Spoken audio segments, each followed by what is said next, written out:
Qatar nous a offert du spectacle, du grabuge et des polémiques de la FIA une année encore. Salut les amis, ravi de vous retrouver pour le débrief de la 23e course. 23e week-end de course dans cette saison 2024 interminable. Je suis bien accompagné comme d'habitude. Monsieur Hamza Ramani à ma gauche, Monsieur Brice Germain à ma droite. Salut les gars, comment allez-vous ? Ça va, écoute, après un week-end ambiance nauséabonde entre les pilotes, avec la FIA, on va se taper une grève version Kialami 82 du côté d'Abu Dhabi. Ça va être drôle. Ouais, tu crois à cette grève, Hamza ? Non. Pourquoi ? En tout cas, il y en a un qui fera grève et on en parlera mercredi, c'est Ocon. Oui, grève forcée malheureusement. Ouais. Quelle histoire. Ouais. J'aurais aimé qu'on ne fasse pas de débrief, tu vois, et qu'on fasse 1h30 d'émission sur cette histoire Ocon et Alpine qui m'a mis en pétard encore une fois, mais vous aussi j'imagine chez vous et vous autour de ce plateau les amis. Grosse émission, on découvre ensemble quels sont les 4 enseignements justement qu'on a retenus à l'arrivée de ce Grand Prix du Qatar. La FIA qui a sabordé le Grand Prix, le suspense, le spectacle qui aurait pu avoir une énorme incidence aussi à la lutte pour le championnat des constructeurs. Max comme au bon vieux temps avec cette 63e victoire. McLaren Ferrari, c'est la lutte finale et on aura une décision du côté d'Abu Dhabi le week-end prochain. Et puis le Qatar n'est pas la cour des miracles, mais bien la course des miracles, notamment pour Guan Yu Zhou qui a inscrit les premiers points de Sauber dans cette saison et pour Fernando Alonso qui regoute justement à cette belle impression. Mon Léo, un petit jingle et on attaque tout de suite les hostilités. Et avant de se plonger en détail justement dans cette 23e manche du championnat du monde de Formule 1, je vous propose qu'on refasse un petit point sur les résultats justement à l'arrivée des 57 tours de cette étape qatarienne. Qatari, c'est mieux, qatarienne n'existe pas. Il me semble qu'il y a une différence, mais que les deux peuvent se dire, mais je suis pas sûr. Écoute, on restera sur Qatari. Max Verstappen, 63e victoire, je vous le disais, avec cette victoire, 6 secondes d'avance sur Charles Leclerc qui positionne sa Ferrari à la 2e place, la première McLaren et à la 3e place c'est Oscar Piastri qui monte sur la boîte.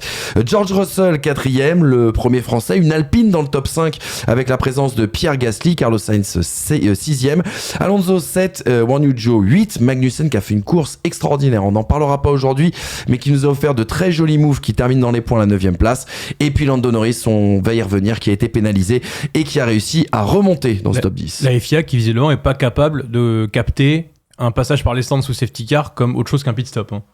Oui. Parce que tout le monde a 3 arrêts ou 4 arrêts, visiblement. T'as raison, oui, c'est vrai. Mais encore, tout va bien avec cette fédération. Tout va bien. Tout va bien. On va commencer à en parler justement, mais dans quelques instants, parce que, on va pas se mentir, le fait du week-end, les gars, c'est la Formule 2. Le fait du week-end, je suis désolé, c'est le braquage bien mérité de notre ami Isaac Adjar. Regardez plutôt avec ce petit tableau. Il en a vécu des péripéties. Il nous a fait très très peur, le père Isaac, ce week-end, avec ce tour annulé qui lui a coûté quand même cher en qualification. Le beau pari stratégique en course sprint où il s'est complètement décalé, ce qui lui a permis de bien remonter. Malheureusement le tête à queue au virage 4 qui lui a coûté cher. Il termine 4e de cette course sprint. Et puis la feature race, la course principale avec cette frayeur au départ, l'aide de Pepe Marty. Il faudra quand même le souligner et en parler. L'erreur de Bortoleto sur l'entrée au stand, une double erreur qui va lui coûter du temps et une pénalité. Et à la fin, Isaac qui termine 2e de cette course et qui revient à un demi-point d'écart avant le dernier Grand Prix, week-end de Grand Prix bien sûr du côté d'Abu Dhabi. Le demi-point, ça ne nous rappelle pas que des bons souvenirs les gars en Formule 1, dans l'histoire en tout cas de ce sport quand on parle des champions français. Qu'est-ce que vous avez pensé du week-end d'Isaac Adjar ? C'est un week-end satisfaisant, comptablement. Satisfaisant comptablement parce qu'en toute sincérité, je craignais qu'il sorte du Qatar avec un écart de 20-25 points. Et 20-25 points, même en Formule 2, ça reste quand même rédhibitoire, à moins d'un abandon de Bortoleto, qui en plus en bonne forme. Son écurie a manifestement compris quelque chose sur les réglages depuis quelques courses, la fin de la tournée européenne, plus le Qatar. Et après son week-end à Isaac, il est assez étrange. J'ai été surpris de ce pari stratégique, justement, lui et Victor, d'ailleurs, les deux... sont partis avec les pneumatiques les plus tendres pour la course sprint. Je pense que c'est un saut un peu dans l'inconnu et qui a coûté finalement cher à Victor, même s'il a pu retenir. D'ailleurs, il nous a offert une défense exceptionnelle. Et puis Isaac, mais c'est ce qu'il dit à la radio, le regret c'est de ne pas avoir compris qu'il ne restait que 3 tours. Oui. Parce que je m'attendais à ce qu'il défende un peu plus fermement sur Oli Berman. Et derrière, il y a cette erreur. Alors, quand tu écoutes la Cool Room avec Birman, notamment, je crois que c'est lui qui dit que c'est un endroit assez piégeux.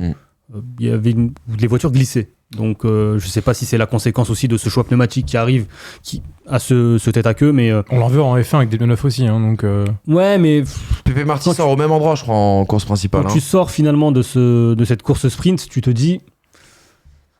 J'espère qu'il ne regrettera pas cette défense assez légère face à Berman. Et quand tu fais le point comptable in fine, il manque 0,5 points. Donc, c'est bien dans l'aspect psychologique. Ça veut dire qu'aujourd'hui, il est dans la position du chasseur. Et c'est une position qui, je pense, tout sport confondu, est peut-être à 0,5 points, en l'occurrence. Pas à 25 points, mais à 0,5 points, tu te dis...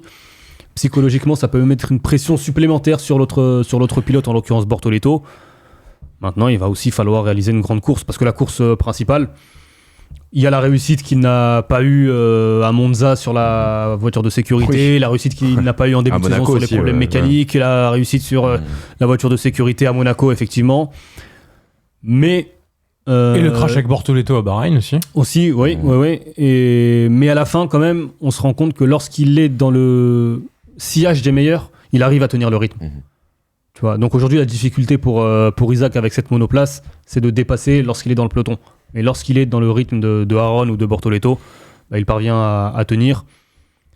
Et puis, la pénalité de Bortoleto, il s'en sort bien. Elle était la bienvenue. L'exercice de la qualif aussi, ça va être un moment important, on va dire, pour Isaac du côté d'Abu Dhabi. Bah, surtout que l'Invicta, je crois qu'il a 4 pôles Bortoleto. Hein. Je sais pas si c'est Aaron qui a 4 pôles ou lui. Enfin, Bortoleto, en tout cas, est très fort depuis quelques temps en qualification.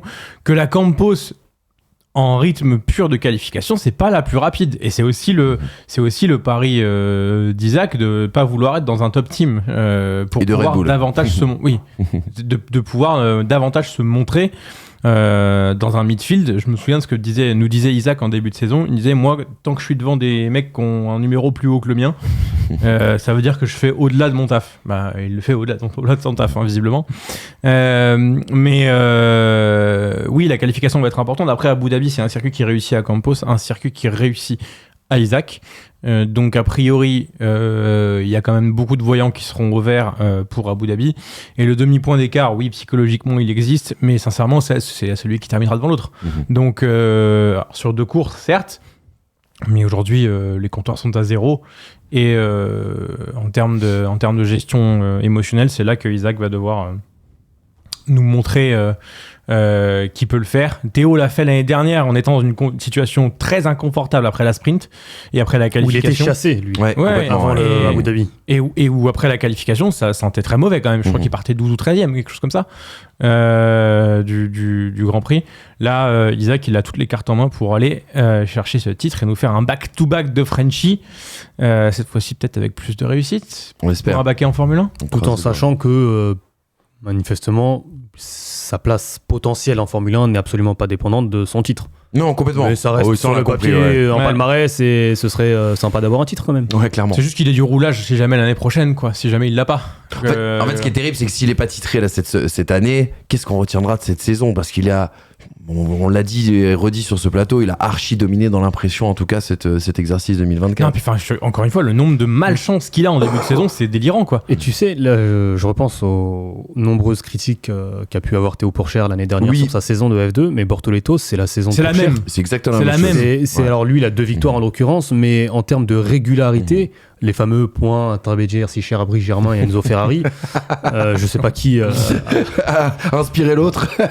Mais t'as ta petite idée. Mais Bortoleto, et c'est pas une critique, hein, parce que l'année dernière j'ai défendu justement Théo pour ça. De la même manière, aujourd'hui, je défends Bortoleto. C'est encore peut-être plus compliqué aujourd'hui dans un championnat tel que la F2. Cette saison, on a eu 17 vainqueurs différents en Grand Prix, en Formule 2. Ouais, c'est complètement ouf. C'est monumental. Et il n'y avait pas Paul Aron, c'est ça ? 2. Je ne sais plus. Quand ça ? Qui n'avait pas gagné ? Polaron, non, mais Polaron, juste c'est avant sa la première sprint. victoire. Oui, à sa Avant la première sprint. victoire, oui. Il n'y avait pas Polaron, c'est pour dire. Il est fou. 3ème au championnat. Comme quoi, c'est un Et championnat de 4 pôles régularité. pour Polaron Et et 2 encore pour une fois, Bortoleto. visiblement, c'est plus simple de le louer quand c'est Bortoleto que quand c'est Pourchère. Je sais pas pourquoi. Ouais. Dans les médias. Plus difficile. Non, mais après, Bortoleto, c'est l'Académie Sauber aussi. C'est pour ça qu'il a été titularisé. Alors que Théo, c'est l'Académie McLaren, manifestement. Oui, apparemment. Et du coup, on a pris le apparemment. choix de prendre l'enfant de la maison. C'est bien vu, les gars. Vous l'avez vu le doc, très rapidement, vous l'avez vu le doc sur Isaac de Canal? Pas encore. Non plus. Bah, je vous le conseille. Il est extraordinaire. Non, vraiment. Bah écoute, Vraiment, je le dis parce que quand il y aura un Parce tout petit que- peu de temps, oui. Mais là, parce il n'y a pas de temps. qu'on on suit Isaac depuis longtemps, on connaît un petit peu son entourage et je trouve que c'est très très bien retranscrit. Voilà. C'était important de le dire. Voilà pour cette page F2, les amis. J'espère qu'on ouvrira le prochain débrief des pistonnés sur la Formule 2. Ça sera plutôt bon signe. On croise les doigts, bien évidemment. Et ce changement aussi de mindset pour Isaac entre le vendredi et le dimanche. Vendredi, on le sent un peu courroucé dans sa radio après la séance de qualification et on a retrouvé le cannibale quand même au moment de monter Mais sur tu le le sens à la radio. podium, hein. Tu le sens à la radio que ce podium-là est terminé devant Bortoleto. C'est à la fois inespéré, mais à la fois extrêmement important. Tu vois, Exactement. à la radio, j'ai l'impression qu'il gagne cette course. Ouais, complètement. Donc, C'est vraiment ça.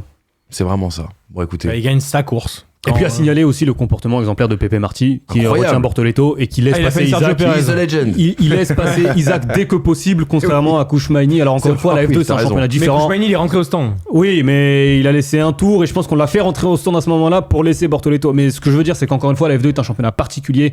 On n'a pas vraiment de coéquipier. Ouais. Donc quand le coéquipier laisse passer celui qui a besoin de place de points pour le championnat, c'est à Et louer. Kouchmaini, il ramène de l'oseille chez Invicta. Ah, donc quand tu ramènes du... Mais Pérez aussi. Bah, c'est bien pour ça que. Voilà pour cette page F2, les amis. On se replonge dans la Formule 1 et on va commencer à parler des sujets qui fâchent. On va ouvrir tout de suite le débrief du Grand Prix du Qatar. Et bien, concernant pas ce qui n'est pas un braquage, mais ce qui est en tout cas un Grand Prix qui a été complètement sabordé. Je reprends tes mots, Brice, parce que je trouve qu'ils ont été très très justes. Déjà, vous remettre dans le contexte. Il y a eu un peu de remue-ménage pendant la dernière trêve du côté de la FIA, avec notamment le départ du directeur de course Nils Wittich, qui a été remplacé par Rui Marquez. C'est l'homme que vous voyez à droite avec les lunettes fumées, qui est le nouveau directeur de course de la F1. Il avait l'habitude d'opérer sur la F2, donc ce week-end, il avait un programme assez chargé, F2 et F1. Et il y a eu, pendant ce Grand Prix du Qatar, un imbroglio autour d'un rétroviseur Williams qui a été retrouvé en milieu de piste. Il y a eu en fait un manque d'action, on peut le dire, de la part de la direction de course, qui à la fois proposé un double drapeau jaune, j'ai dit inconstant parce qu'il passait au vert et repassait au double jaune vert, c'était assez hallucinant. Et bien la direction de course n'a pas lancé en tout cas ni de safety car ni de virtual safety car pour retirer ses rétroviseurs. Donc déjà première chose, mise en danger des pilotes, et on l'a vu avec les crevaisons notamment de Carlos Sainz et du béni Lewis Hamilton ce week-end. Et puis derrière, je vous l'ai dit, l'autre problème c'est cette alternance entre double drapeau jaune et drapeau vert. On a eu l'impression presque d'un bug informatique auquel eh bien Lando Norris a été piégé. Lando Norris qui n'a pas ralenti sous zone de drapeau jaune. Méritait-il les gars d'être pénalisé? C'est la question que je vous pose. Et l'autre question, est-ce que la sanction du stop and go de 10 secondes était pour vous juste ou trop sévère? Votre avis un peu sur la question. Juste première question, est-ce qu'on a aujourd'hui la certitude que Hamilton et Sainz, la crevaison est liée au débris en piste ou pas? Alors c'est un peu compliqué parce que les que deux, on c'est à n'a pas eu la l'avant-gauche. preuve exacte, t'as raison. À l'avant-gauche sur un circuit qui sollicite justement beaucoup l'avant-gauche. Et la position quand même du rétroviseur avant qu'il soit pulvérisé C'est à droite. était plutôt à droite des pilotes. Donc après, évidemment, quand ça s'éparpille, ça peut aller. oui, Mais ça quand ça explosait. s'éparpille, la manière, en fait, j'ai revu la manière dont Bottas pulvérise ce rétroviseur. Ouais. J'ai l'impression que après, il suffit d'une Oui, c'est ça, d'une Mais ça infime- arrive juste derrière. Oui, Juste c'est ça. derrière. C'est ça. Ouais. Oui, mais justement, Ah, t'as pas la la certitude. enfin, la quand même, facilité quoi. serait de se dire ça, mais il faut juste avoir la certitude T'as qu'il y raison. a un lien ou pas. T'as raison, Et moi, je me suis posé la question au en Qatar, préparant j'ai cette ce doute, émission et c'est j'ai tout. voilà, en effet pour le moment on n'a pas en tout cas l'entière truc. Mais quoi qu'il arrive, la direction de course se plante à ne pas sortir au moins une VSC quand il y a cet élément sur la piste, les gars. Il y a un débris en piste, faut l'enlever, point barre. Enfin, Mm. il n'y a rien de très sorcier.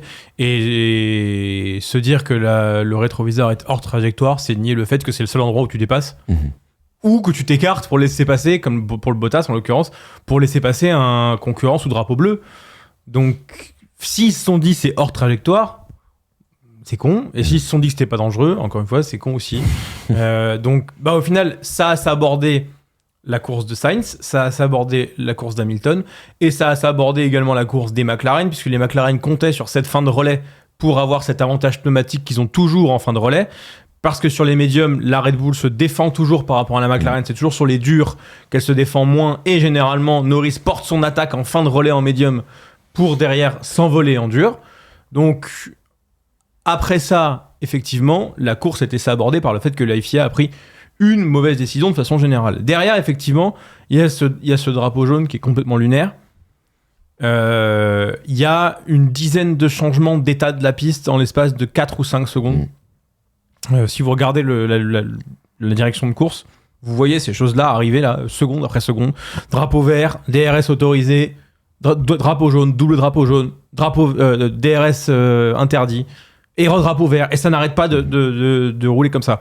Ce qui fait que quand tu vois Norris passer la ligne, sur la même ligne droite, il a un écran de drapeau jaune qui est clignotant, un double drapeau jaune agité et un drapeau vert agité.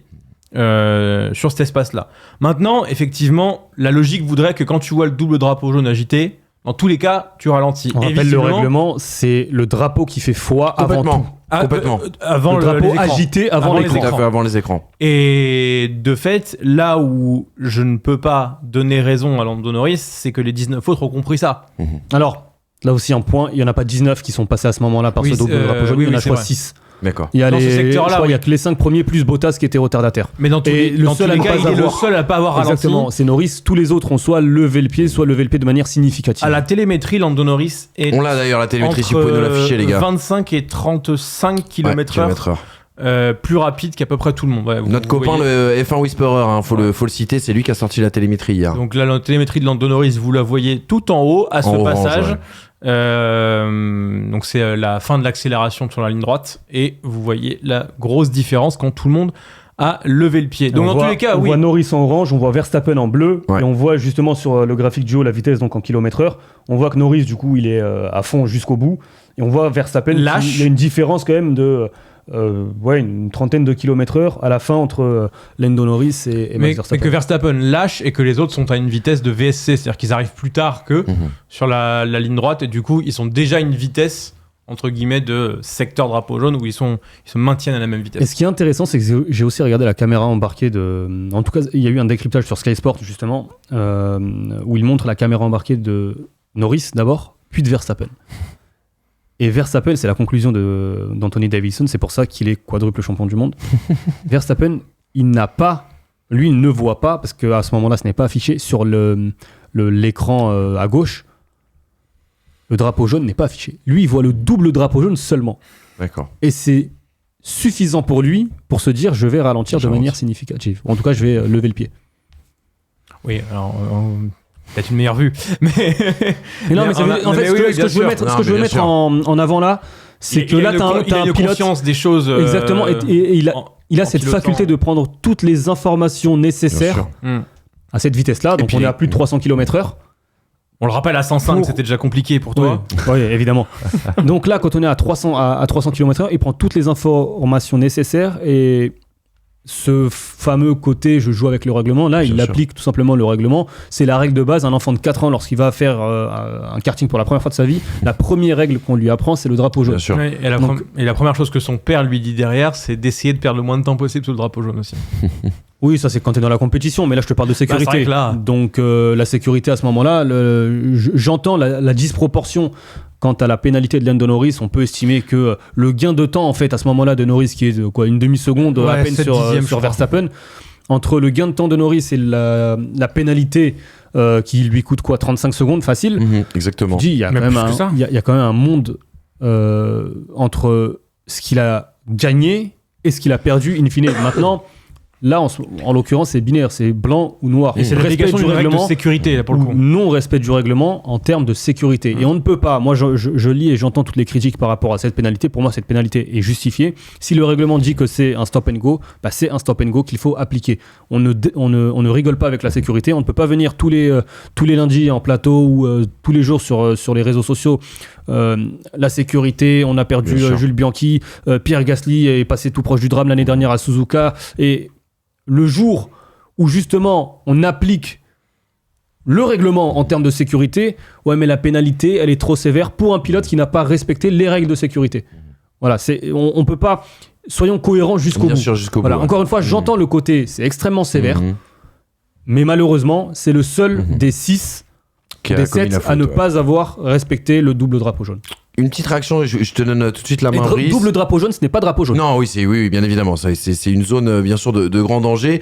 Andrea Stella s'est exprimé justement à la F1 TV hier. Il disait nous avons vérifié les données. En effet, Lando reste à fond. Nous devons dire que le secteur est apparu jaune dès que Lando y est rentré.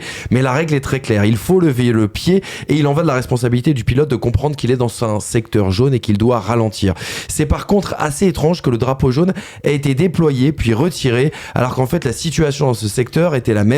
Il y avait des débris sur la piste. Andrea Stella qui poursuit et qui explique et qui donne son avis justement sur cette pénalité. Il dit il faut parler de l'exécution de la pénalité. Ils ont complètement perdu le sens des proportions. Examinons spécifiquement l'infraction, prenant en compte le niveau de danger associé à cette situation et le fait que le drapeau jaune ait été retiré. Mieux vaut juger en tenant compte de ces éléments plutôt que de regarder n'importe quel règlement avec probablement plein de poussière dessus. Là où je suis pas d'accord avec sa conclusion, c'est que le double drapeau jaune, lorsqu'il est agité, tous les pilotes qui passent ne savent pas pourquoi il est agité. Oui, tout à parce fait. qu'il y a pas de on ne voit pas, il y a pas de danger visuel.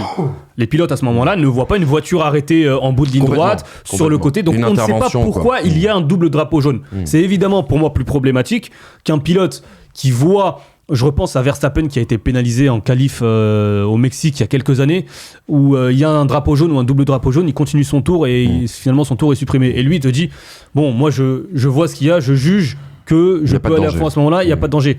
C'est une erreur, attention, mais ce que je veux dire c'est que l'aspect visuel, le fait de pouvoir prendre l'information sur la présence du danger, identifier le danger et derrière agir en conséquence par rapport à ce danger identifié, ce n'est pas la même chose qu'un double drapeau jaune agité pour une raison que le pilote à ce moment-là ignore.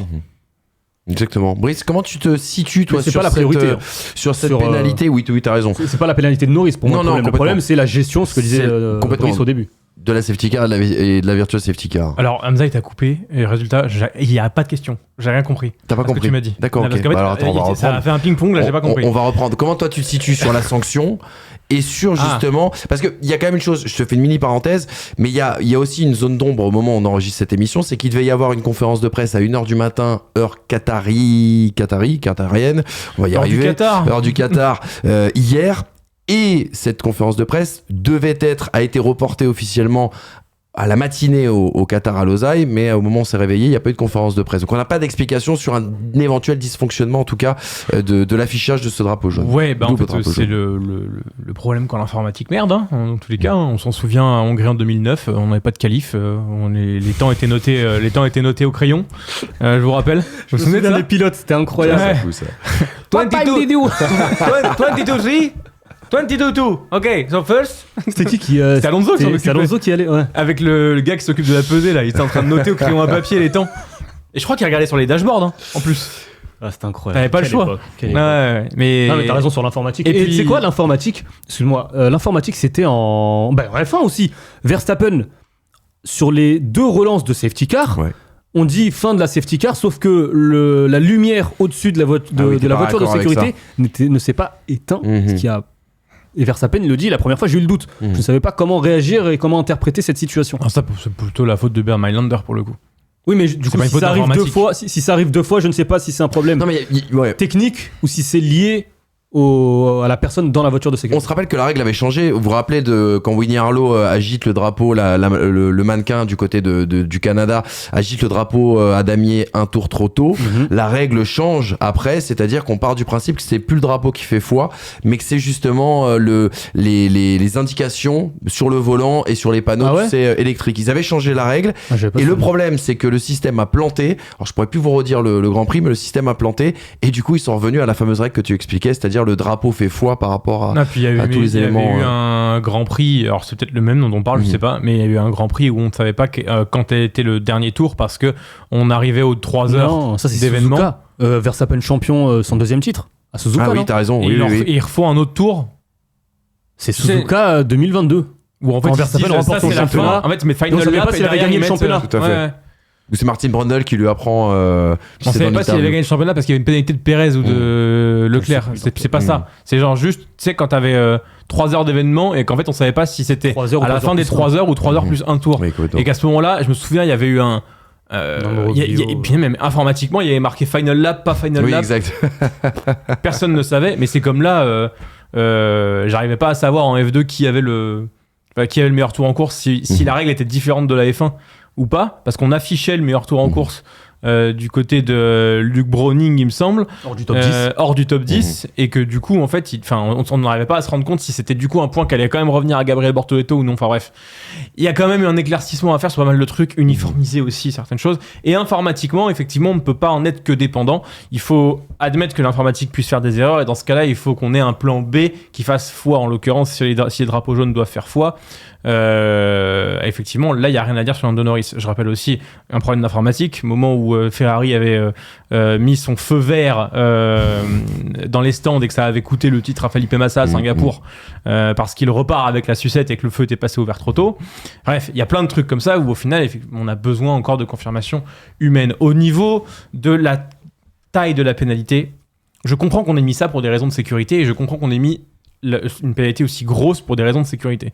Et en même temps, je peux pas être que contre le discours d'Andrea Stella parce que il y a des circonstances atténuantes quand même et que l'application de la règle sans penser aux conséquences, je trouve effectivement que c'est le plus sage et le plus respectable par rapport à une entité législative telle que la FIA.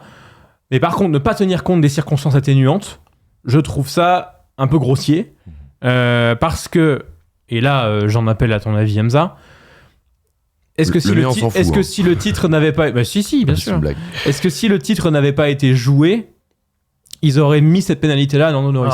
Ça c'est une autre question. Bah je ne pense pas. C'est une autre question, mais pour moi ça ne doit pas entrer en ligne de compte. Mais bien sûr que ça ne doit pas entrer en ligne de compte. Plus sur un aspect... Là on n'est pas sur un accrochage... circonstances atténuantes. Là, quelle est la circonstance l'informatique qui déconne.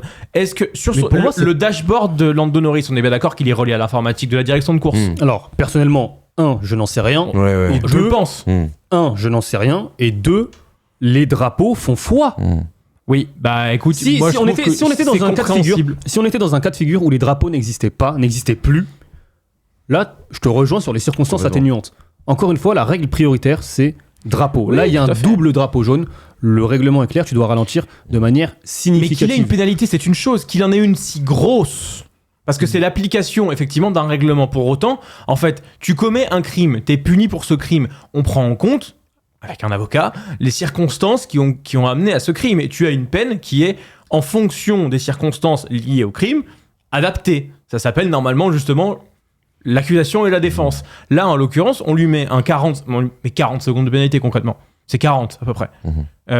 Puisqu'en plus, il ne peut même pas changer de pneu. C'est la pénalité la plus lourde aujourd'hui en Formule 1. Oui. Avant le drapeau noir, évidemment. Donc, il peut même pas changer de pneu. Okay, oui, c'est le principe de... Oui, d'une pénalité, Oui, mais attends, on lui met 10 secondes au stand, il peut changer de pneu. C'est-à-dire que là, ça a toujours été comme ça, le stop and go. Oui, bien sûr, mais ça fait combien de temps que t'as pas vu un stop and go? Tellement mais bien sûr. C'était quelque chose qu'on voyait beaucoup à la fin des années 90. Là, je trouve que c'est le premier pilote à ne pas ralentir sous drapeau jaune depuis 10 ans pour avoir cette pénalité. Là, je trouve que Brice soulève un point très important, c'est que la pénalité la plus sévère, à la limite, soit contre un pilote qui ne respecte pas le règlement en matière de sécurité, moi, ça me va. Par contre, effectivement, il y a des actions parfois en piste où tu te dis... Oui, allons-y ça peut sur parfois mériter un peu plus sévère. Enfin, moi, je veux bien qu'il y ait de la sévérité sur la sécurité, et je serai le premier, encore une fois, je suis intransigeant avec justement cet aspect de respect de la sécurité. Maintenant, effectivement, il y a des pénalités parfois qui peuvent me sembler légères. Et pour répondre à la question de Brice, sincèrement, oui, je me pose la question, si on était sur une saison 2021 Norris Verstappen, est-ce que Norris, à ce moment-là, prend un stop and go? D'autant plus que, et la circonstance atténuante de Brice, moi, je la valide pas. Par contre, il y a un point sur lequel tu peux jouer sur les mots. C'est une histoire de sémantique. Et c'est là où McLaren aurait pu se défendre. C'est l'aspect de... On rappelle double drapeau jaune, tu dois ralentir de manière significative. S'il ralentit un petit peu, Là, on peut jouer sur le significatif. Bon, là, il est plein de Qu'est-ce balles, que ça veut dire Oui, qu'est-ce que- significatif oui, c'est pas Là, très il précis. ne lève même pas le pied. Donc en fait, malheureusement pour lui, la pénalité, elle est logique. Dans cette gestion, et on terminera là-dessus, les gars, ouais, tu voulais dire? Oui, c'est confirmé à 10h23 lundi 2 décembre. Douane sera dans la voiture à Abu Dhabi. Ouais, mais ça, on en parlera mercredi. Voilà, mais je vous le dis, j'ai la notification, c'est bon, c'est Ne nous officiel. chauffe pas là, ne nous chauffe Ah pas, bah on si, va en il fallait. parler mercredi là. Et c'est officiel, c'est bon. Voilà, bref, n'importe quoi. C'est Flavio, hein, c'est ton idole. Hein. Ouais, bah écoute, on va lui toucher quelques mots s'il veut bien répondre à nos questions. Mais c'est pas le sujet d'ailleurs, Brice, c'est pas le sujet. Non, mais ça C'est vient de le sujet. tomber. C'est C'est le de la sujet. breaking. C'est pas le sujet. C'est le sujet. Ah, putain, d'accord, j'avais pas C'est le compris. sujet. Bref. Les gars, Vraiment bien parlé, là. les conséquences, les gars, quand même, de cette mauvaise gestion ou gestion catastrophique de la direction de course, aussi bien, même si t'as raison, on attend les conclusions, on attend le rapport, on attend la communication de la FIA, aussi bien les conséquences subies par Carlos Sainz en piste, là la conséquence avec ce bug informatique, et même si tu l'as dit il est coupable Lando Norris, cette mauvaise gestion de la FIA aurait pu avoir des conséquences dramatiques sur la gestion du championnat du monde des constructeurs qui nous tient en haleine depuis la première course et qui va nous tenir en haleine jusqu'à Abu Dhabi. Bah, si Ferrari est champion du monde, on en reparlera, ouais. Terrible quand même. Parce 3 ans au final, après, tu mets une VSC directement parce qu'il y a un débris sur la piste, c'est quand même pas compliqué. Ça n'arrive plus après. En plus, elle a été créée pour ça, la VSC, justement Complètement. pour ces situations où tu te dis, bon, sortir une voiture de sécurité pour ça, Surtout qu'il n'y avait même pas besoin d'un commissaire pour y aller, parce que vu comment ils sont en besoin de pièces Williams, il y a un mécano qui y serait allé chercher le rétroviseur, hein, je te garantis. Hein. Fallait sûr. recycler. Hein. mais Ça coûte cher, hein. Non, mais je ne comprends pas la gestion, en fait, à quel moment, mais là, on en revient à ce que tu disais au tout début, à quel moment ils estiment que ce n'est pas un danger potentiel pour un pilote, parce qu'on est potentiellement sur une trajectoire de dépassement. Mmh. Donc, Puis qui a laissé un gamin faire ça mais avec des jaunes et verts, quoi. 4 tours. C'est fou. C'est complètement fou. Écoutez, on attend les explications de la FIA et puis on aura l'occasion bien sûr de revenir. Et on est bien d'accord qu'il y a eu une crevaison après aussi? Après avoir lavé la piste? Ah, j'ai pas de. Ou c'est Charles j'ai pas Leclerc qui était parano au moment où il dit je Non, crois que j'ai j'ai pas mon de- arrière qui est en train de Ah non, lâcher. parce qu'il a fini la course. Bah ouais. Oui, mais je me demande s'il n'y a pas eu une crevaison juste après. Enfin Je bref. suis pas souvenir. D'accord. En tout cas, Sainz souviens Hamilton, déjà, c'était largement suffisant. Les amis, je vous rappelle que cette émission, bien sûr, est soutenue par un commanditaire qui s'appelle Winamax. Pariez de manière raisonnable. Et pour toutes les explications, c'est Thomas Dufan qui vous explique tout. Comme tu le sais, nous sommes soutenus par Winamax, donc viens jouer avec nous sur tes sports préférés. Si tu aimes les courses automobiles et la Formule 1, ça se passe chez les copains de Winamax. En collaboration avec Wina, nous avons cette offre de bienvenue avec le code FT10 et le lien en description. Lors de ton premier dépôt, tu es automatiquement remboursé jusqu'à hauteur de 100 € et on t'ajoute même 10 balles en bonus. Important, le jeu est strictement interdit aux mineurs et peut comporter des risques, donc on ne joue que des sommes que nous sommes prêts à perdre. Voilà pour les consignes, voilà pour les conseils. Et bien sûr, winamax.fr pour retrouver toutes les informations. Et on joue de manière raisonnable et responsable. Les gars, on continue ce débrief du Grand Prix du Qatar. Deuxième enseignement, Max Verstappen a gagné ce week-end. Oui, et sur le sec, c'est incroyable. Une deuxième victoire consécutive, incroyable comme au bon vieux temps. En grande difficulté, le père Max en qualif sprint et en course sprint. 8 dixièmes, il lâchait par rapport au meilleur justement dans l'exercice de la qualif. 8e de la course du samedi. Red Bull qui revoit sa copie avant les qualifications, qui a complètement changé notamment tout le setup et les réglages. Et le résultat, première pole depuis le Grand Prix de Belgique, oui mais non, puisqu'il a été balancé par la Pookie, monsieur George Russell, et donc pénalisé, et donc il est parti. C'est vrai que c'est le à la dernier à le deuxième faire, lui. place. Ouais, c'est vrai qu'il l'a pas fait hier, c'est bizarre. Longtemps qu'on n'avait pas vu Max justement et Red Bull à pareille fête. L'énorme bataille avec Norris. Franchement, il faut le dire les gars, on a été parfois dur à juste titre avec Lando Norris, mais hier on a assisté à une bataille absolument prodigieuse, extraordinaire entre les deux hommes. Les mots avec George Russell, on va y revenir dans quelques instants. Et à l'arrivée, je vous le disais, une 63e victoire en F1, la première sur le sec depuis 5 mois. Rien que ça, c'était Barcelone, la dernière victoire sur le sec de Max Verstappen. Ouais, et pas du coup de victoire consécutive, hein. C'est Russell qui a gagné les Vegas, mais. Oui, pardon, Il y excuse-moi. avait Oui, Brésil, oula, il y avait Vegas au milieu. Pardon, t'as raison. Bon, moi je suis encore halluciné d'une chose, mais c'est pas Verstappen là. Enfin, c'est le combo Verstappen-Red Bull. C'est que ils peuvent être aux fraises complets le samedi et gagner le dimanche. Ça, c'est ouf. L'enseignement de la sprint leur suffit pour mettre une monoplace qui est capable, avec Verstappen dans le baquet, de faire la pole et derrière d'aller gagner la course. Et il n'y a pas que Verstappen dans l'histoire, parce que la Red Bull était suffisamment compétitive pour amener Sergio Perez à une position qui, avant ce qui se passe, il était dans les points et largement dans les points. Il jouait la 7e place, voire même 6e place, Sergio Pérez. Donc, je suis quand même subjugué de la capacité de cette équipe à tirer 19 tours et de se dire « Ok, c'est bon, on a compris ce qui va pas » et de faire passer Max Verstappen d'une très anonyme 9e place en sprint sur ses mêmes pneus médium. Derrière Nico Hülkenberg. C'est vrai ça.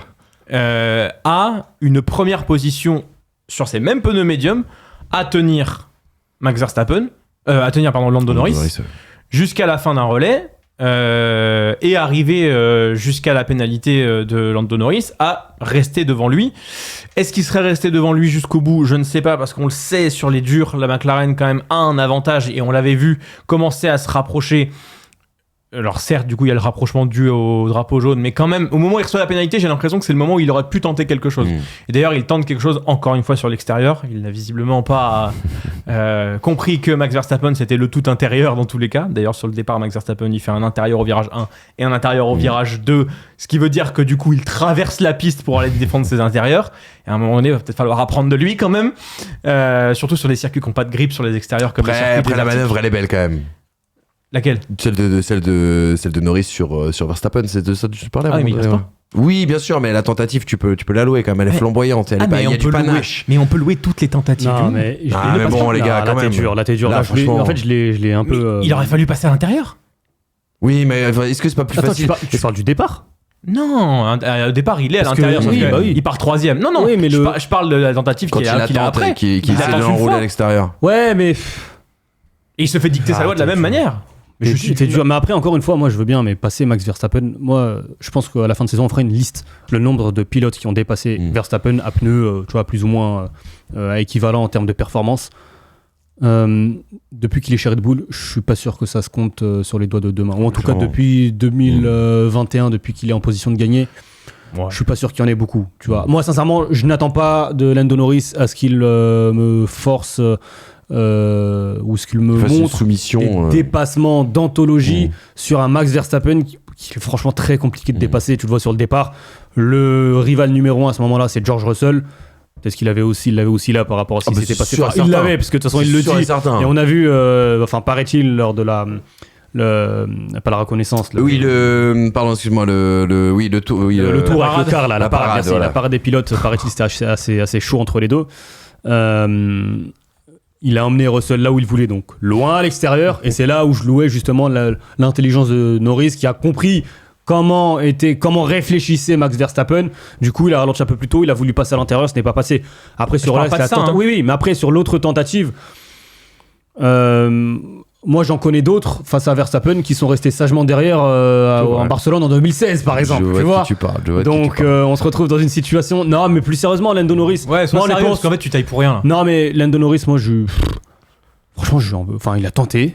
Bien sûr. Ce n'est pas passé. Encore une fois, c'est Verstappen. À l'extérieur. Il veut pas en tenter une à l'intérieur. Jamais. C'est pas possible. Ah, moi, je sais pas, je te trouve dur. Désolé, je vais être horrible dans ce que je vais te dire, mais je trouve que c'est une remarque canapé. T'as raison, en fait, t'as complètement raison. Bon, okay. Mais t'as complètement raison dans ce que tu dis, dans l'approche stratégique de cette bataille, etc. Mais en même temps, moi, je trouve honnêtement, à part cette histoire de drapeau jaune, la course de Lando Norris hier, moi, je la trouve assez flamboyante et cette tentative, je la trouve pleine de panache. Elle passe pas, mais c'est Max Verstappen comme pleine de l'a dit. panache. Ah, moi, je trouve, oui. Bah, je vois. Ah ouais, on n'a pas vu la même. Panache peut-être pas, mais je vois pas ce que tu peux lui reprocher.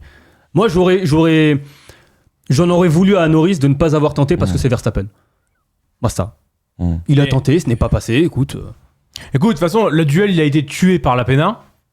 Parce que je pense que sur les durs, encore une fois, il aurait pu faire quelque chose. Sémantique, il a été tué par Norris qui ne respecte pas le règlement. Oui, bien sûr, mais le duel a été tué par la pénalité au final.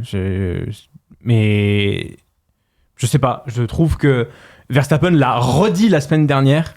Il dit, moi, il y a une chose que j'ai appris quand j'étais gamin, c'est que dans tous les cas, j'étais à l'intérieur. Et au final, en fait, on n'arrête pas de dire il défend rugueusement, il est comme si, il est comme ça. Mais au final, si personne ne le passe, c'est parce qu'à chaque fois qu'il est à l'intérieur et que l'extérieur est la meilleure trage, il écarte. C'est-à-dire que, oui, bien sûr que tu peux passer à l'extérieur sur ce virage-là. Pierre Gasly l'a fait. Et il l'a fait avec Maestria. Pierre Gasly l'a même fait à Zandvoort. Magnussen l'a fait aussi, non ? Oui, plusieurs, en F1 et en F2. Ouais, à l'avoir fait, et c'était très beau. Mais à la différence que à partir du moment où t'es à la hauteur de Max sur cet extérieur-là, Max, il a le contrôle du fait de ne pas te laisser la place. Donc, et il l'a montré. S'il ne te laisse pas la place, potentiellement, il se met en danger en termes de pénalité. Même si, encore une fois, on le répète, c'est celui qui sait très bien jouer avec le règlement, qui va à la limite, etc. Il est pas sorti de la piste, Max, quand il a juste un tout petit peu mis, en plus, au Qatar, dans un endroit extrêmement sale du bord de la piste. Chaque fois qu'ils sont encore sur la piste, que ça fait de la fumée derrière, tellement il y a de la poussière. Et en faisant ça, hop, terminé. Je m'assure juste que tu pourras pas passer. Encore une fois, la seule tentative qu'il fait, c'est une tentative, je trouve, excusez-moi, mais naïve. Parce que Max Verstappen a des... Non, mais on me dit que je suis une remorque canapé. Mais non, mais je vous le dis. Tu vas pas te vexer pour ça, Brice. Mais parce que la naïveté de cette manœuvre, je trouve qu'en Autriche, elle est compréhensible au moment où il commence à être dans le duel. Au Qatar, quand il n'a plus rien à perdre, je la comprends. En fait, oui, je la comprends pas. Alors, il a quelque chose à perdre par rapport au championnat constructeur quand même. C'est pour ça que je parlais deuxième alors. C'est pour ça que je parlais d'un temps soit peu de panache, on va dire, sur ces moves-là. C'est qu'il a énormément à perdre. C'est Max Verstappen qui a rien à perdre, on va dire, dans cette bataille-là. Et quelque part qu'il tente ces choses-là, même à un moment donné, tu vois, dans mon canapé, parce que ça m'arrive moi aussi d'avoir des réflexions au canapé. Moi, je me suis dit, pourquoi il prend autant de risques, c'est tout, tu vois, voilà. Je trouvais ça intéressant, c'est tout. Bah, pourquoi il prend autant de risques qui ça? Mais Lando Norris. Ah, je veux dire qu'il aurait pu rester deuxième et ne rien faire? Non, mais je veux dire, il y a un titre à sécuriser pour McLaren. À un moment donné, quand il fait cette tentative-là, tu te dis, je trouve qu'il y a un peu de panache. Voilà pourquoi je trouve qu'il y a un peu de panache. Ah, d'accord, ok. Bon, écoute, moi, j'aurais pensé qu'effectivement, au vu des rythmes affichés depuis le début du week-end, c'était quand même à la McLaren normalement de gagner ce Grand Prix. Alors effectivement, Red Bull a trouvé quelque chose samedi. Mais quand tu vois la qualification de Lando Norris qui est pas forcément bonne par rapport au rythme qu'il aurait dû afficher vendredi, samedi, je me serais quand même dit que comme un scénario tel Imola ou un scénario à la Zandvoort, que Lando Norris normalement devait sur ses pneus durs aller gagner ce Grand Prix parce que c'était sur les Grands Prix typés Red Bull McLaren en termes de typologie de circuit, la logique des choses. Et la logique des choses a été tuée par une manœuvre que moi j'ai trouvée effectivement, encore une fois, naïve, mais aussi par, du coup, cette erreur sous drapeau jaune qui fait qu'on a eu la lutte qui a été avortée. Avançons les gars, puisqu'on parle de Verstappen et qu'on a transformé cet enseignement sur l'enseignement Lando Norris. Le changement de mindset, il y a eu un changement de setup, mais il y a un changement de mindset aussi. Pour tous les amis qui pensent qu'on n'est pas anglophone, on vous a apporté une petite réponse sur un plateau. Christian Horner a dit il était agacé par George et la façon dont les choses se sont déroulées devant les commissaires hier, et il a emporté cette motivation dans la course. Il était clairement évident qu'il était super motivé avant cette course. Il a pris un départ incroyable, et toutes ces phases de première, deuxième, troisième vitesse du départ, il voulait être la seule voiture qui allait sortir du premier virage en tête. Est-ce que justement cette réunion qui a dégénéré devant la FIA avec George Russell et Max Verstappen, est-ce qu'elle n'a pas donné un surcroît de motivation à Max Verstappen qui expliquait justement en conférence de presse hier: j'ai beaucoup de respect pour beaucoup de pilotes, mais après la nuit dernière, j'ai complètement perdu ce respect pour lui. C'était ridicule la façon dont il a essayé de m'imposer une pénalité devant les commissaires, et j'étais très en colère contre lui pour ça. Il présente toujours très bien ici devant les médias, mais quand vous êtes à l'intérieur avec lui en personne, c'est juste une personne différente. Je ne supporte pas ça, et c'est en fait mieux pour lui d'aller se faire foutre. Pardon, désolé, j'ai lu. Je ne veux plus m'impliquer là-dedans. J'ai perdu tout respect pour George. Il y a une belle ambiance. Vraiment, belle ambiance, surtout avec le patron du GP. Ouais, c'est ça le problème. C'est ça le plus gros problème. Il s'en fout. Mais je sais pas si vous avez regardé le on-board du départ de Max Verstappen, mais il passe ses rapports, il fait du short shift. Et au final, quand tu regardes le temps de réaction de Russell, moi sur l'instant du départ, je me dis, le départ de Russell, il est extraordinaire. Et en fait, il fait un short shift pour éviter le patinage Verstappen, où il arrive comme un boulet de canon sur le virage 1. Russell, il est plus nulle part. Tu sens que beaucoup, et c'est normal, tu te focalises sur l'impulsion, mais qu'au final, Verstappen, avant le premier virage, il est focalisé sur le fait de ne pas perdre une miette de ces changements de rapport. C'est exactement ce qui s'est passé aussi avec Russell, entre Russell et Norris au Brésil, où effectivement l'impulsion de Norris est meilleure, mais derrière, pour les passages de rapport, Russell a fait mieux. J'ai l'impression que là, Verstappen, il était effectivement en mission pour aller chercher Russell, et que derrière, effectivement, selon Max Verstappen, je pense que Russell a pris un karma toute la course, avec cet arrêt anticipé qui lui a fait perdre une seconde au tour sur les piastri, les Leclerc et les Sainz. Ça s'est un petit peu gommé avec la safety car, mais je pense que Verstappen était bien content de ça, malgré le fait qu'il l'a effectivement bien gêné en qualification quand même. Ça lui a apporté un surcroît de motivation, cette histoire avec George Russell, tu penses, ça, comme ça ? Moi, j'ai vu la petite vidéo avant la course où Russell est venu taper. Alors, il y avait Perez, Verstappen, je crois que c'était Sainz. Et Russell arrive pour dire bonjour. Disons que Russell a un peu forcé Max Verstappen à sortir la main droite de sa poche pour lui serrer la main, quoi. Je pense que vraiment, il a le démon contre lui. Et non, mais écoute, on verra à Abu Dhabi. Allez, on avance les gars, il y a une lutte pour le championnat des constructeurs, la lutte finale du côté d'Abu Dhabi. Oui, le suspense reste entier, quoique. On va regarder la situation d'un point de vue McLaren déjà, avec le doublé, l'archi-domination en sprint, ce fameux cadeau de Lando Norris à Oscar Piastri, fantastique. Du grand Norris jusqu'à la pénalité. Je posais le point d'interrogation, mais Brice a répondu, je pense, à cette question avec justesse. Les petites erreurs de Piastri aussi qui ont coûté cher, mine de rien, sur la course principale dimanche. Et puis du côté de chez Ferrari, mine de rien, Ferrari devait souffrir. Et Ferrari, eh bien, on a toujours du pouls. On respire encore du côté de la Scuderia. Leclerc qui a dominé Piastri. La crevaison de Sainz qui aurait pu avoir de grosses conséquences et qui, en a eu, mais de manière, on va dire, un peu minime. Et 21 points d'écart justement avant cette manche finale, les gars. Il y a du suspense. Je disais quoique, est-ce que le championnat n'est pas déjà plié en fait ? Est-ce que 12 points au pilote, ça serait plié pour toi ? Oui, hein. 12 points avant Abu Dhabi. Ça fait beaucoup, je trouve, non ? Alors, t'es dans le cas de figure où tu dois faire doubler Ferrari, scénario le plus probable. Ouais. Doubler Ferrari, meilleur tour Ferrari. On peut imaginer Norris 3ème, Piastri 6. Dans cette situation, Ferrari gagne au nombre de victoires avec le même nombre de points. Parce que ça ferait 7 à 6. 663. Ah, le nombre de victoires, 7 à 6. peut-être. Parce qu'ils sont à 3. Donc, non. 6 à 5, pardon. En tout cas, ça pourrait se jouer au nombre de victoires, mais il faut quand même un scénario où Ferrari performe très nettement à Abu Dhabi. Bah, sachant qu'il faut que tu mettes 21 points de plus, il faut déjà en mettre 21 des points. Ce qui n'est pas forcément assuré quand tu as une lutte à 4, c'est pas forcément assuré. Parce que, encore une fois, tu as Mercedes, ils mettent la boule dans la roulette et aussi bien ça tombe sur le 0 et c'est pour eux. Hein. Donc, ah bah tiens, doublé Russell Hamilton. Derrière, comment tu mets 21 points après ça Donc, déjà, il faut en mettre 21. On rappelle que du coup, 21 points, ça fait une 4e et une 5e place.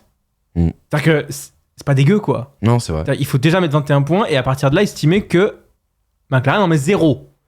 Donc oui, c'est compliqué. Je pense que le week-end, il l'a bizarrement, je ne penserais pas dire ça, mais je pense que le week-end, il le perd sur la sprint. Parce que ce week-end, ils en mettent combien des points ? 25. Et au final, ils font une belle course. Ils font une belle course en termes de gestion. Mis à part ce qui arrive à Sainz, je veux dire, mais Charles Leclerc sur le podium, c'est inespéré. C'est incroyable. Devant Piastri, au vu du rythme, c'est inespéré. Bien sûr. Ils font quand même quelque chose d'assez correct malgré ce qui arrive à Sainz. Et malgré tout ça, ils mettent un point de moins que Red Bull. Et tu te rends compte ? C'est vrai que dit comme ça fait bizarre. Ils mettent un point de moins de Red Bull et ils en mettent 4 de plus que McLaren. 5 de plus que McLaren, pas beaucoup plus. Non, peut-être un peu plus, parce que je me souviens plus du classement quand je l'ai vu. Peut-être 6 points de plus. Donc, je veux dire, quand tu es dans une position de chasseur et que tu es forcément dans une position délicate à partir du moment où tu as tellement de monde qui peut mettre des points. Parce que ça va tellement diviser et diluer ta capacité à marquer de gros points qu'à part, effectivement, comme le dit Hamza, faire un doublé, ça m'a l'air quand même compliqué d'aller chercher McLaren au championnat constructeur. Maintenant, Abu Dhabi est un circuit qui conviendra légèrement mieux à Ferrari que le Qatar. Légèrement mieux ne veut pas dire que ce sera une typologie Vegas, une typologie Monaco ou une typologie Bakou, par exemple. Abu Dhabi, c'est censé ressembler un peu plus normalement à du Austin, là où ils ont gagné. C'est vrai. Mais est-ce qu'ils ont gagné parce qu'ils avaient le meilleur rythme à cause du tracé ou à cause des bosses ou à cause de la température, etc. Ça, au vu du resserrement des performances, je suis pas capable de te le dire. Abu Dhabi te dit normalement que c'est un peu mieux pour eux. Certes, mais un peu mieux pour eux ne veut pas dire que McLaren fera 7 et 8. Et la typologie d'Abu Dhabi, qui est une typologie test, devrait aussi quand même faire en sorte que McLaren ne soit pas non plus à la rue. McLaren ne sera pas 4e fort. Je pense pas. Ça paraît impossible, ça. Donc, Maintenant, c'est aussi à l'exécution, il va falloir que ça se fasse, parce que si McLaren, combien de Grands Prix ils ont jeté dans la colle cette année quand même? C'est vrai, non mais t'as raison, ça peut être un motif d'espoir pour la Scuderia. Et il y a des Grands Prix où ils sont impériaux, mais même, en fait, quand tu compares la sprint et le dimanche, Oui, il y a 2 week-ends rien différents. à voir, quoi. C'est deux équipes différentes qui ont géré les choses. Et après, encore une fois, grand bien face aux mécaniciens au vu de leur saison et de leur vie actuelle. Mais tu te dis quand même que c'est pas assuré que même avec la performance, les McLaren posent la voiture aux bonnes positions à la fin. Ce qui est quand même un peu plus le cas cette saison des Ferrari et notamment de Charles Leclerc. Sainz avait quand même déjà ça, mais en performance un peu en dessous. Mais Charles Leclerc et Carlos Sainz, quand il faut aller amener les voitures le plus haut possible, j'ai un peu plus confiance en eux qu'en Piastri et Norris qui, parfois justement, par l'équipe, pas par forcément que les pilotes, peuvent justement se saborder, comme ce dimanche. Après, il faut aussi que Carlos Sainz passe Pierre Gasly. Une Alors Alpine. Mais attends. Ça peut aider aussi à aller gagner un championnat du monde constructeur. Alors, la monoplace de Pierre Gasly depuis les évolutions, on est d'accord que c'est pas la même que celle d'Esteban Ocon. Et Je suis content de l'entendre dire parce que quand on l'a dit sur des émissions précédentes, on nous a taxé d'anti-Gasly. On nous a dit, non mais je te jure, on nous a taxé d'anti-Gasly en disant... C'est comme moi, on me taxe d'anti-Norris. Ouais. Ça n'a pas de sens.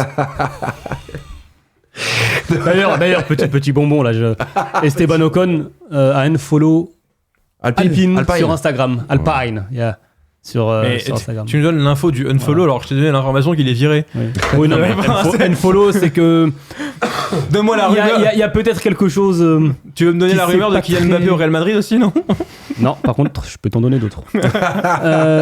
Non, mais après, pour revenir sur le championnat, moi, honnêtement, en fait, ce serait. Le titre constructeur sera extrêmement important quand même, que ce soit pour Ferrari ou pour McLaren, hein, vu du nombre d'années de disette maintenant. Mais ça ne changera pas ma perception, que ce soit McLaren ou Ferrari qui soit champion, ça ne changera pas ma perception de la saison. On fera l'émission bilan très vite. Mais ce n'est pas un titre. Alors évidemment, c'est la cerise sur le gâteau. Mais ce qui se passera à Abu Dhabi ne conditionnera pas, enfin ne changera absolument rien vraiment à mon débrief de fin de saison sur les deux structures. Après, il y a aussi une autre lutte, c'est celle de la deuxième place du championnat pilote. Oui, parce que 8 points d'écart. Oui, ça revient vite là. Enfin, Charles Leclerc est à 8 points de Norris. C'est ouf. Limite la casse, entre guillemets, parce qu'il a réussi quand même à prendre une 10e place. Et le meilleur. Non, c'est pas lui qui a eu le meilleur tour au Qatar. Norris, je pense pas. Si, il fait le meilleur tour dans le dernier. Donc il a réussi quand même à limiter la casse avec ce stop and go. Mais on peut aussi avoir une lutte excitante pour la deuxième place. Tu m'as dit Charles Leclerc gagne double vice-champion du monde, alors que Norris non. Mais... Leclerc gagne, Norris 3ème, c'est Leclerc qui termine devant. Et mine de rien, si Ferrari est championne du monde, pour X ou Y raison. Oui, oui, forcément. Bah oui, oui, pilote, c'est terminé. Allô. On est en mai, c'est Monaco. Complètement la masse. 23e Grand Prix, t'es fatigué. Enzo Ferrari, la Libertadores ce week-end, il est mort. Il a vécu sur le rythme sud-américain. Non mais si Ferrari est championne du monde, il faudra quand même se rappeler de ces points mis par Oli Berman en Arabie Saoudite. Ah bon? Mais je pensais que c'était normal de marquer des points avec Ferrari. Même pour un pilote F2. Mais qui a dit ça? El tiempo te dará la razón. Comme dit. T'as la référence et en plus t'as des bonnes références. Ouais, par contre, si vous commencez à jouer en duo à ce niveau-là. J'ai hâte. Abu Dhabi, ça peut être un beau final. Ça va être intéressant. Parce que Sainz est loin de Piastri. Leclerc est loin, entre guillemets, de. Il y a 8 points, mais de Norris. Et pourtant, t'as l'impression qu'aux constructeurs, ils sont pas si loin que ça. Et en fait, t'oublies derrière qu'il y a ces puntos-là qui ont été marqués par Oli Berman. Donc en fait, t'auras quand même une petite prime à donner, à mon avis. Oui, à la fin, ouais. Au papa de l'homme ours. Petite info, Esteban Ocon a un follow Alpine. Et on en parlera mercredi. Et la FIA vient de mettre une pénalité à Esteban Ocon pour avoir un follow Alpine. On n'a pas parlé de ça en enseignement 1, des pénalités. Hein. Juste des 27 pénalités qui ont été distribuées ce week-end. Oui, attends, il va falloir arrêter d'avoir le pilote commissaire qui change comme ça, parce qu'au final, un Grand Prix, ça a le même nombre de points. Non mais t'as 25 points sur un Grand Prix, 25 points sur un autre. Vas-y, tu fais l'enseignement 1, c'était il y a une demi-heure. Non mais on a oublié d'en parler, gros. C'est un des trucs les plus importants du week-end. Ils ont tous pris des pénalités à foison.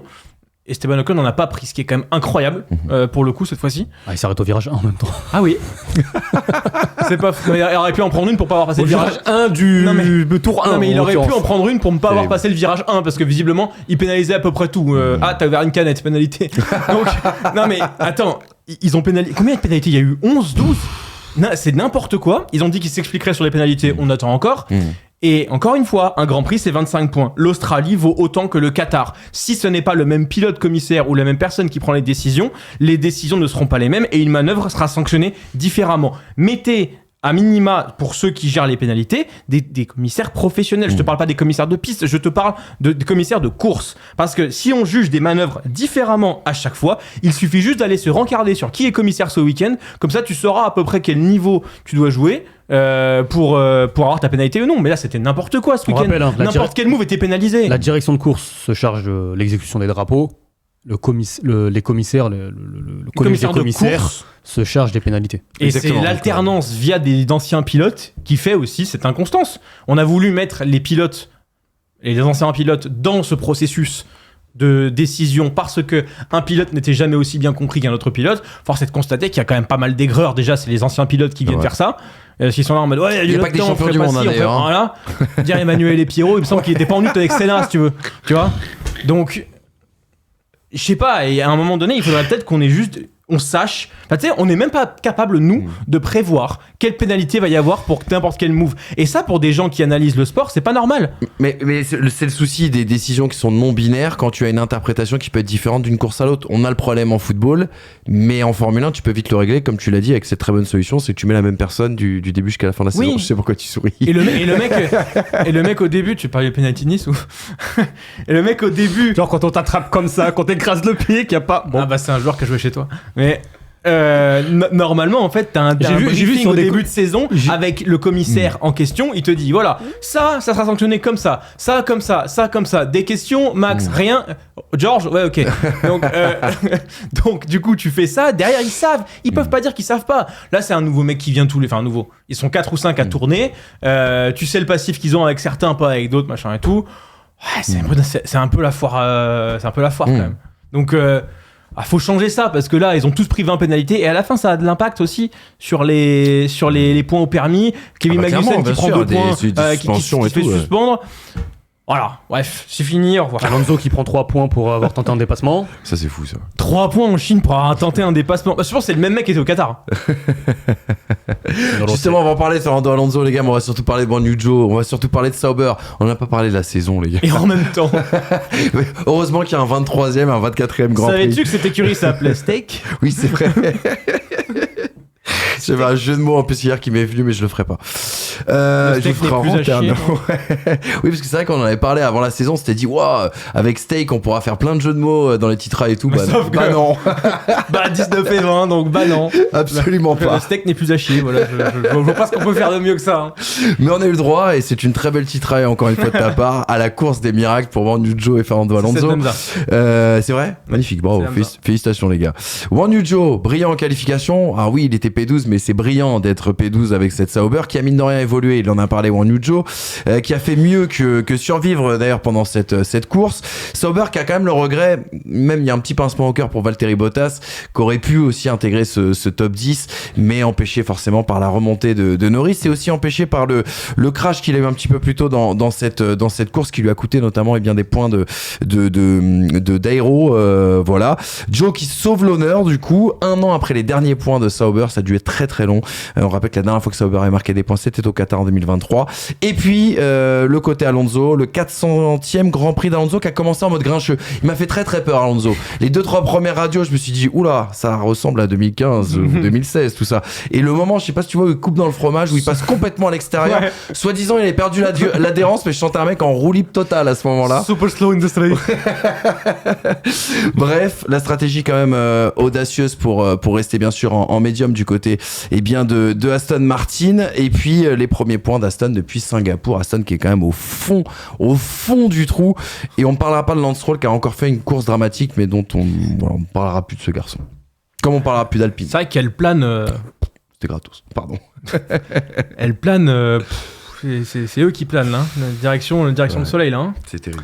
On va parler d'un truc réjouissant quand même. Joe, super clap de fin, t'as mis des points, au revoir. Mais pour autant... Ça reste une meilleure sortie que terminer dernier à chaque course, faire le dernier temps en qualification. J'ai été ironique. Ça ne changera pas évidemment l'image que j'ai du pilote parce qu'on va quand même faire un bilan sur ces 3 années. Mais il n'y a rien à juger. Hein. Je suis quand même content pour lui, je suis quand même content pour Sauber. Je pense que terminer à 0 points pour l'ensemble de la structure, ceux qui sont restés, ceux qui sont à Inouï au quotidien, etc., ça va être compliqué.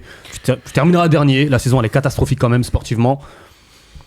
Mais de manière assez inexplicable, au Qatar, ça marche. La performance était là. Quoi. Les deux voitures sont en Q2. Oui, c'est ça, les 2 voitures en Q2. Bottas, malheureusement pour lui, devient un pilote un peu essayeur pendant la course à cause de son crash. Et mine de rien, il se retrouve dans la lutte pour le dernier point. Guan Yu Zhou qui fait mieux que de résister sur sa 8ème place et qui va chercher 4 points. Non, franchement, bravo Sauber, bravo aux pilotes. Ils sont aidés par ce circuit quand même qui aide pas au dépassement et qui fait un dirtière assez gros. Ouais, mais il n'y avait pas de train, tu vois. On n'avait pas... Contrairement à la sprint, hein, d'ailleurs. C'est ça, on n'avait pas une situation où tu avais un écart de 15 secondes entre Joe et le pilote qui était devant lui, le 7ème. Mais il peut se défendre, un minimum. Il peut se défendre. Enfin, il peut arriver à mettre en place un rythme de course. C'est un circuit de rythme. Tu as le rythme. Hein. Mais du coup, pour avoir le rythme, il faut avoir la voiture. Non, je pense qu'il faut plus être le bon pilote à ce moment-là. Le circuit de rythme, je trouve que c'est plus le pilote. Derrière la monoplace, c'est comment elle encaisse ces changements justement de direction. Quand t'es Sauber, que t'as été à la traîne toute la saison. Non, mais c'est très bien. On peut pas me dire que la voiture n'y est pour rien. Quoi. Après surtout quand les 2 pilotes font la même perf. Ça montre que les updates arrivés en fin de saison marchaient quand même. Et que la dernière fois que Sauber marque un point, c'est Qatar 2023 aussi. C'est ça. Tu vois, alors je sais pas s'il y a un lien de cause à effet, mais en l'occurrence, je note que la voiture a quand même mieux fonctionné au Qatar que sur les 22 précédents Grands Prix. Et encore une fois, bravo au pilote et je suis vraiment heureux pour lui. Joe quitte la F1 sur une note positive.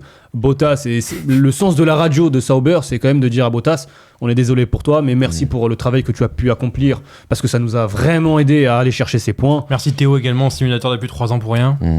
Merci au pilote essayeur. Non, c'est Bortoleto le pilote essayeur. De l'académie, le pilote bébé. Oui, de l'académie. Le bébé Sauber. Ouais. D'ailleurs, Bortoleto, c'est un nom do suisse. Brasil. Il avait un casque d'ailleurs pour Neil Gianni ce week-end, Bortoleto. Je sais pas si t'as vu. Et d'ailleurs, alors on n'en parlera pas parce qu'on va parler peut-être un tout petit mot ou pas. D'ailleurs, c'est peut-être pas utile d'Alonso. Pierre Gasly, merci aussi au pilote essayeur Paul Aron qui a beaucoup apporté justement pour permettre à Pierre Gasly d'avoir ces points très importants sur cette saison. Non, c'est le travail de Piastri qui paye là. Non, c'est Paul Aron, le pilote essayeur depuis de longues années et qui peut-être aura à terme une chance en Formule 1 chez Alpine parce qu'il est managé. Bref, pardon. Ouais. C'est pas le. Il fait partie de la mafia, quoi. Allez, Victor, va en WEC, s'il te plaît. Mais non, il va pas. C'est ça le pire. Il n'y a pas de baquet en WEC pour Victor, alors qu'il a fait une séance, bref. Retour de Flavio. Encore une fois, ça se trouve, dans 5 ans, Alpine sera champion du monde, mais ça n'a aucun top, sens. Hein. Enfin, tu vois, mais bon, ça nous concernera plus en tant que Français, quoi. Et puis Bottas qui quitte la F1 en ayant perdu une place encore au championnat. Hein. Bah non, justement. Si Joe passe devant. Oui, mais il passe devant Sargent aussi. Il passe devant Sargent, il n'est plus dernier du championnat. Bottas passe devant Sargent. Bah pour moi oui. Attention parce qu'il fait P11, les deux ont meilleur résultat P11. Ah oui. Et derrière le deuxième meilleur résultat c'est Bottas. Donc l'honneur est sauf. Le futur pilote Cadillac en 2026 termine dernier du championnat 2024. On pense à notre ami états-unien Logan S. Exactement. Dernier du championnat du milieu. Il est américain. Il est américain. L'un des grands Vaut moments. mieux Cocon. C'est incroyable. J'ai oublié ça. C'est au sommet de cette saison 2024. Faut que tu me renvoies le lien. Je vais pas faire accent québécois, mais je comprends pas qu'Ocon soit encore en Formule 1 quand t'as Sargent à côté. Ça, c'est quand même dingo, quoi. Un monde de débiles. Voilà, c'est un monde de débiles, les amis. Jeune, est américain. D'ailleurs, tu l'as, franchement, tu l'as. Pareil pour Stroll. Hein. Franchement, ouais. À ce moment-là. Jeune et canadien.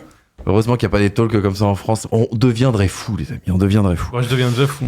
Non, d'ailleurs, je te tiens à présenter mes excuses par rapport à ce que j'ai dit sur la réflexion canapé. C'était pas bien. Je trouve que je commentais. Je viens de le dire. Non, mais. Oh. Premier degré. J'ai pas le même sens de la course quand je le vois. mais je me suis sans doute emporté parce que je voulais pas qu'on retombe dans la caricature sur Norris, mais t'as remarqué. J'ai repris du recul. Mais et tu te rends compte que c'est lui qui met des picousses toute la saison. Attends, Moi, je pense réellement à un truc et derrière, oh, Norris enfin. Bravo. Mais c'est lui le responsable de tout ça. Bravo à Manu, grâce à ça, tu apaises les tensions que l'on a depuis de longues années dans ce groupe et ça empêchera aussi les commentaires. Manu déteste Brice, ça se voit, ça se sent. C'est gros quand même que tu fous le feu au lance-flamme et que derrière, genre vraiment, il y a des petites mains qui s'appellent les pompiers qui essayent de balancer des seaux d'eau. Toi, t'es les petites mains. Toi, t'es un drac au feu shiny, mon pote.